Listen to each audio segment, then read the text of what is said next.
En 2026, Guadalajara se convertirá en una de las sedes del evento deportivo más importante. Miles de personas llegarán a la ciudad, las calles cambiarán, los estadios se llenarán, las pantallas y la publicidad y las redes sociales hablarán constantemente del fútbol. El Mundial promete emoción, orgullo, turismo, inversión y una experiencia inolvidable para millones de aficionados. Pero detrás del espectáculo también existen preguntas que pocas veces se hacen. ¿Qué transforma realmente un evento como este en la vida cotidiana de una ciudad? ¿Quiénes se benefician del Mundial? ¿Quiénes quedan fuera de esta celebración? Más allá de los partidos y la fiesta, el Mundial también es un fenómeno social, político, económico y cultural. Las calles se llenan de símbolos nacionales, las marcas convierten las emociones en consumo, las redes sociales producen nuevas formas de participación y pertenencia, mientras los gobiernos presentan el evento como un símbolo de progreso y modernidad. En medio de todo esto, las personas construyen distintas experiencias, entusiasmo, identidad, orgullo, exclusión, indiferencia o incluso rechazo. Este documental busca analizar cómo el Mundial impacta la vida cotidiana de Guadalajara desde una perspectiva psicosocial y crítica, explorando los discursos, emociones y dinámicas sociales que surgen alrededor de uno de los espectáculos más grandes del mundo. ¿Qué nos dicen que es el Mundial? ¿Cómo nos lo presentan? El deporte más hermoso del mundo. Cada 4 años, los amantes del fútbol nos unimos.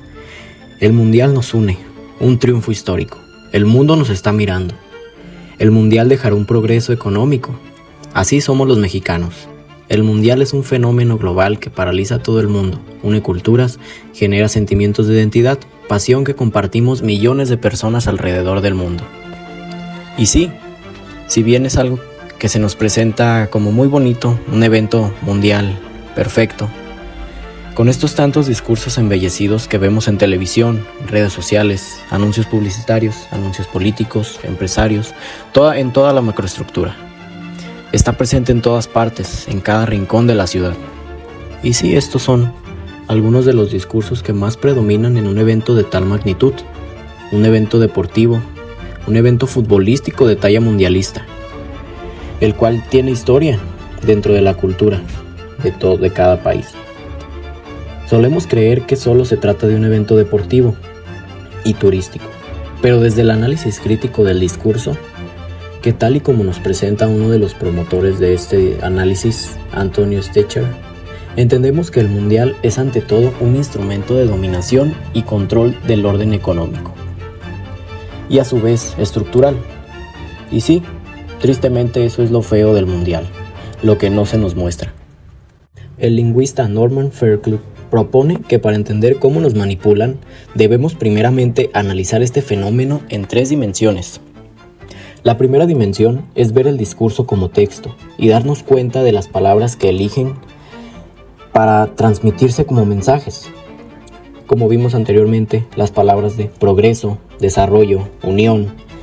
El poder busca construir una identidad artificial, donde se nos obliga a asumir el rol de buenos anfitriones, sentir orgullo de ser sede, ocultando que este supuesto progreso no está pensado para nosotros, además de ocultar las necesidades del mexicano, de nuestra sociedad, nuestra comunidad, nuestra ciudad, nuestra nación en general. Y cuando ya conocemos estas palabras de difusión, estos mensajes embellecidos que se promueven por cada rincón de nuestra ciudad en vísperas del evento mundialista, cuando ya sabemos y se revela cómo se construye y se difunden estos mensajes, para que las personas las consumamos ciegamente, es aquí donde entramos a la segunda dimensión, la práctica discursiva, donde ya sabemos que se produce por alguien que tiene mucho dinero, que controla, que tiene un control dentro de nuestra sociedad y que sabe y que lo crean para que millones de personas lo consumamos y lo adoptemos en nuestra identidad, en nuestro desarrollo, sin cuestionar ni una sola palabra, ni un solo mensaje, adoptando este discurso como orgullo y un sentimiento de pasión, adornado de ello, de la pasión. Y cómo estas al final hacen efecto en el presente, manteniendo y promoviendo estas formas de control. Es donde la teoría saca a la luz el poder del lenguaje y cómo es una práctica constituyente y regulativa. Y cuando ya nos damos cuenta, cuando ya aterrizamos el impacto estructural, las desigualdades y le damos voz a los contradiscursos, es cuando ya el análisis exige llegar a la tercera dimensión, la práctica social, donde ya nos preguntamos, ¿qué impacto tienen estas bellas palabras de orgullo mexicano, unión y crecimiento en la realidad? Y es justo donde nos damos cuenta de la función de estos discursos adornados de pasión, con el objetivo de invisibilizar. El mundial es nuestro, esto es México, el mundial es unión, el mundial es progreso. ¿Qué opinas sobre esto? Opino que estos eslogans están hechos para patrocinar precisamente el mundial. Y son frases utilizadas para que las personas se identifiquen y esta información pues llegue a las personas. Pero principalmente es eso, como mercadotecnia. Ok, bien. Cuando escuchamos términos como nuestro territorio o guerreros en batalla, el discurso activa un nacionalismo reactivo. Aquí el deporte deja de ser un juego para convertirse en una prueba de identidad de patria, donde el equipo es el ejército y nosotros los espectadores. Somos parte de esa victoria o de esa derrota. Pero ¿quiénes son esos guerreros? El discurso exige una masculinidad hegemónica. Se celebra el aguante físico y la supresión de emociones. Si un jugador muestra el dolor o fragilidad, el discurso suele castigarlo, reforzando la idea de que ser hombre es ser invulnerable y dominante. Todo esto converge en una visión reduccionista del éxito bajo la narrativa de la meritocracia. El comentarista nos vende que ganar es el único valor posible. ¿Qué mensaje crees que transmiten los comentaristas deportivos sobre nacionalismo, masculinidad o éxito? Pues mira, yo no soy muy fan del fútbol, pero sí del box. Entonces, pues me toca escuchar más a comentaristas de box o de deportes de combate. Y pues en el deporte de combate pues predominan hombres, ¿no? No hay tantas mujeres aún como a lo mejor en otros deportes, pero cada vez están incluyendo más las mujeres. Y los comentaristas pues hacen comentarios positivos a favor, o sea, de incluir más a las mujeres en cuanto a hacer eventos más importantes. Por ejemplo, en el box, todos quieren ver a un Canelo contra otro güey en la estelar, pero nadie quiere ver, o sea, una Barbie Juárez contra otra morra. Entonces, pues todavía falta, o sea, todavía hay una brecha en cuanto a que haya igualdad de incluso salarios en el boxeo y así. Pero hace poquito hubo un evento que rompió récords, así de ser el evento femenino de box más visto, ¿no?, en la historia, que fue entre una puertorriqueña y una irlandesa. Y pues cada vez hay más comentaristas mujeres, o sea, sí buscan incluirlo, pero no deja de haber como este mensaje sobre el éxito meritocrático, ¿no?, donde pues échale ganas, aunque... El mundial no es solamente un torneo de fútbol, es un evento capaz de movilizar millones de emociones, consumir nuestra atención y transformar la vida cotidiana de ciudades enteras. En Guadalajara, el mundial ya comenzó incluso antes del primer partido. Está en las calles, en los anuncios, en las redes sociales e incluso en las conversaciones diarias. La emoción colectiva parece inevitable. Todos hablan del mundial como una gran fiesta global. Pero, ¿por qué un evento deportivo tiene tanta influencia sobre las personas? El filósofo Byung-Chul Han explica que, en la actualidad, el poder ya no funciona solamente mediante la prohibición o la fuerza. Ahora el contenido aparece a través de las emociones, el deseo, el entretenimiento y el consumo. Ya no necesitamos que alguien nos obligue. Nosotros mismos participamos, compartimos contenido, consumimos productos y convertimos el espectáculo en parte de nuestra identidad. La psicopolítica busca dirigir las emociones y comportamientos de las personas sin que parezca una imposición, y el mundial funciona perfectamente para esto. Las marcas venden más que productos, venden emociones, orgullo, pertenencia, pasión. No solo compras una playera, compran la sensación de formar parte de algo más grande.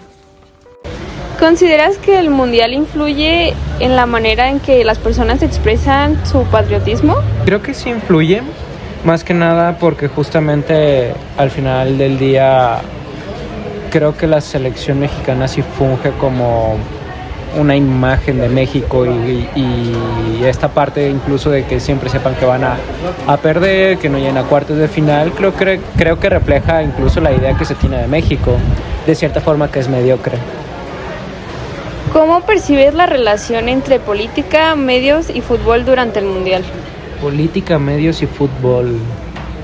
Creo que al final del día, por lo menos la política, o sea, en este contexto, creo que sí el fútbol es como pan y circo para el pueblo, haciendo referencia como a esta parte de la antigua Roma donde estaba el Coliseo para poder distraer a las masas. Creo que el fútbol sí funge como una distracción de las masas en nuestra sociedad actual, donde se distrae del foco central, donde se está haciendo, ya sea firmando contratos, quemando bosques, destruyendo ecosistemas, vendiendo recursos, entre otras cosas, a lugares extranjeros, mientras nosotros estamos viendo partidos de fútbol. ¿Crees que el Mundial cambia temporalmente las prioridades o preocupaciones sociales de las personas? Definitivamente, o sea, no solamente de las personas, creo que del gobierno. Al final del día, mientras nosotros somos nominados como una de las sedes del Mundial, al gobierno, ¿qué es lo que se pone a hacer? A embellecer la ciudad, a garantizar seguridad para extranjeros, en lugar de, por lo menos en Guadalajara, que es una de las sedes, responder a las necesidades de agua. Y tampoco las personas se preocupan por eso, porque están preocupadas más porque va a ser el Mundial y ya va a ser el Mundial, y solamente están pensando en ya va a ser el Mundial. No les preocupa otra situación más que eso. ¿Crees que las emociones que genera el fútbol pueden ser utilizadas para influir en la población? Sí, tanto bueno como malo. Ok. ¿Tienes como algún ejemplo de algo que hayas visto como más cercano? No cercano como tal, como algún conocido directo, pero sí he escuchado de mucha gente que realmente sí, por ejemplo, cuando perdió las Chivas el sábado pasado, de gente que genuinamente sí se puso muy agresiva, o sea, que se emborracharon del enojo y se pusieron muy, muy agresivos, o sea, de que sí, horrible. Ok. ¿Consideras que todo esto del Mundial, de las preparaciones y todo, influye en la manera en que las personas expresan su patriotismo? Sí, pero también de dos maneras muy diferentes. Porque si bien mucha gente dice que sí, nacionalismo, el Mundial va a estar aquí, la gente nos va a conocer la cultura, desgraciadamente también pues hay que ser conscientes la situación, cómo está en el país, cómo está en Jalisco actualmente. Desgraciadamente también se está usando ese nacionalismo para decir, oigan, y los desaparecidos, y las madres buscadoras, y todas las problemáticas, todo, sí, okay. No hay agua. Bueno. Sí. El fútbol suele presentarse como un lenguaje universal, un espacio de unión, emoción y orgullo colectivo. Pero detrás del espectáculo también existen desigualdades, violencias y relaciones de poder que muchas veces permanecen invisibles.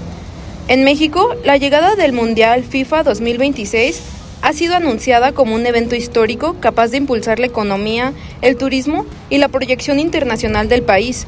Sin embargo, aunque el fútbol se presenta como un deporte para todos, históricamente ha sido construido como un espacio masculino. Mientras millones de personas se preparan para celebrar el evento, surge una pregunta importante. ¿Qué significa vivir el Mundial siendo mujer? Para comprender estas experiencias, es necesario hablar del feminismo y de la psicología feminista. El feminismo es un movimiento social y político que cuestiona las desigualdades históricas entre hombres y mujeres, así como las estructuras que las sostienen. No busca invertir las jerarquías, sino construir una sociedad donde el género no determina el valor, la libertad o las oportunidades de las personas. A partir de estas críticas surge la psicología feminista, una corriente que cuestiona cómo la psicología tradicional estudió durante décadas la experiencia humana desde perspectivas centradas principalmente en los hombres, dejando fuera las vivencias y realidades de las mujeres.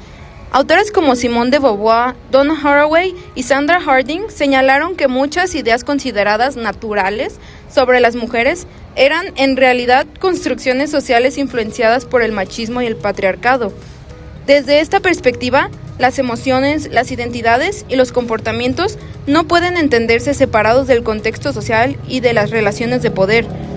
La psicología feminista busca demostrar estereotipos que históricamente han limitado a las mujeres, que son menos racionales, menos competitivas o menos aptas para espacios como el deporte, pero también analiza cómo esas ideas influyen en la vida cotidiana y en la manera en que las mujeres viven espacios como el fútbol y el mundial.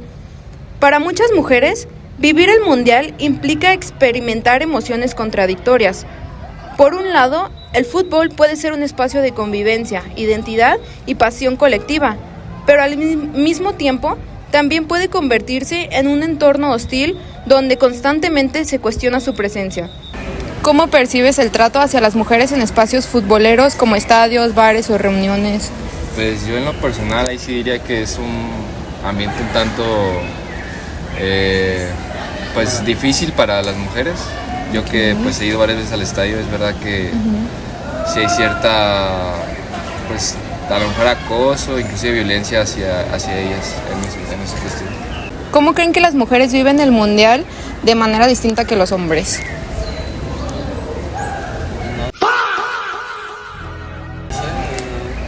Siento que sí hay esa emoción, pero en general he visto que los hombres lo viven con más pasión. Okay. En general. No digo que sea en todos los casos. Sí, igual como mi compañero opina, creo que sí se ve más la diferencia entre los hombres, que pues hay cierta más emoción en ellos que en las mujeres. Igual no en todas, pero pues sí es lo que se nota tal vez. Okay. Durante el Mundial, los estereotipos de género suelen intensificarse. Las campañas publicitarias frecuentemente representan a los hombres como apasionados expertos del fútbol, mientras que las mujeres aparecen como acompañantes, adornos visuales o figuras sexualizadas. Incluso cuando las mujeres participan activamente como aficionadas, jugadoras, comentaristas o periodistas deportivas, muchas veces son evaluadas más por su apariencia física que por sus conocimientos y habilidades. La psicología feminista analiza cómo estas representaciones refuerzan ideas tradicionales sobre feminidad y masculinidad, hombres fuertes, competitivos, irracionales, mujeres atractivas, emocionales y secundarias. Estas imágenes no solo venden productos, también moldean expectativas sociales sobre cómo deben comportarse hombres y mujeres dentro del deporte. Mientras el mundial masculino concentra millones de dólares y atención mediática global, el fútbol femenil continúa enfrentando invisibilización y desigualdad. Durante décadas, las mujeres fueron excluidas y ridiculizadas dentro del deporte. Incluso hoy, las futbolistas reciben salarios mucho menores, tienen menos cobertura mediática y juegan en condiciones más precarias. Las futbolistas siguen siendo evaluadas no solo por su desempeño deportivo, sino también por su apariencia física, su orientación sexual o qué tan femeninas son. La pregunta ya no es solamente quién juega fútbol, sino quién merece reconocimiento, visibilidad y legitimidad dentro del deporte. La psicología feminista nos ayuda a mirar más allá del espectáculo. Nos recuerda que el fútbol no existe separado de la sociedad, sino que refleja las mismas desigualdades, conflictos y relaciones de poder que atraviesan la vida cotidiana. ¿Ustedes consideran que el fútbol femenino recibe el mismo reconocimiento que el masculino? No, definitivamente no. ¿Y cómo creen que se nota esa diferencia? Por ejemplo, no solo falta el público femenino, por así decirlo, sino que más bien tampoco el masculino se interesa mucho. Okay. Bueno, también se puede ver reflejado como en el tipo de partidos que juegan o los salarios que tienen, que son muy diferentes. Yo creo que también hasta se les sexualiza mucho y muchas veces ni siquiera los ven porque les interesa realmente, sino porque, les interesa estar viendo o estar sexualizando a las mujeres que juegan ese tipo de fútbol. Entonces yo creo que definitivamente no se ve igual como un equipo masculino. ¿Piensan que las campañas publicitarias del Mundial o lo que han visto acerca del Mundial en anuncios representan de forma justa a las mujeres? No, no es ni siquiera representación de mujeres. Solo son hombres así como tomando cerveza. Ok. El Mundial convierte el fútbol en mucho más que un deporte. Lo transforma en discurso, consumo, identidad y espectáculo. Entre emociones colectivas y promesas de progreso, también aparecen desigualdades, formas de control y realidades que muchas veces permanecen invisibles. Guadalajara no solo será sede de un evento mundial, también será el reflejo de una sociedad atravesada por el consumo, los medios y las formas en que construimos nuestra vida cotidiana, porque detrás de cada celebración masiva siempre existen historias, tensiones y voces que también merecen ser escuchadas.